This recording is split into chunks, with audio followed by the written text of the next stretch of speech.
আমরা সারা বাংলাদেশি পর্যায়ক্রমে আমরা সফর করছি, দেখছি। ঢাকাতেও আমরা বের হয়েছি, বিভিন্ন মার্কেটে যাচ্ছি।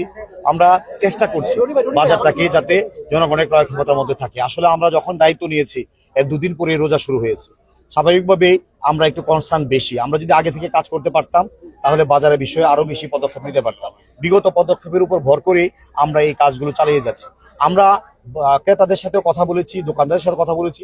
আলহামদুলিল্লাহ সকলে একটু সন্তোষ প্রকাশ করেছে। আমরা চেষ্টা করছি কোনোভাবে যেন কেউ সুযোগ না নিতে পারে। আমরা নিয়মিত আমাদের ভোক্তা অধিকার সহ আমাদের এই টিসিবির পক্ষ থেকে বা আমরা আমাদের মন্ত্রণালয়ের পক্ষে বিভিন্ন টিম বিভিন্ন জায়গায় কাজ করে যাচ্ছি। আমরা মনিটরিং এ রাখছি এবং মোটামুটি আল্লাহর মতে সন্তোষজনক আছে। মধ্যপ্রাচ্যের যুদ্ধের কারণে কি আসলে দ্রব্যমূল্য বাড়তে পারে কিনা, কি আশা করছেন? এটা তো একটা বিষয় চিন্তার কারণেই আমরা লক্ষ্য করছি। তো এটা তো বিভিন্নভাবেই এই জ্বালানির উপর নির্ভরশীল অনেক কিছু, শিল্প উৎপাদন, বাজার পরিস্থিতি, এগুলোতে আজ এফেক্ট কিছু হতে পারে। বাট আমরা সজাগ আছি, আমরা পরিস্থিতি পর্যবেক্ষণ করছি। দেখা যাক। আমরা সরকার অত্যন্ত সজাগ এই ব্যাপারে এবং কনসার্ন। আমরা এই ব্যাপারে আমাদের সংশ্লিষ্ট দপ্তর, মন্ত্রণালয় সবাই আমরা বিভিন্নভাবে যোগাযোগ রাখছি যুদ্ধ পরিস্থিতিকে নিয়ে।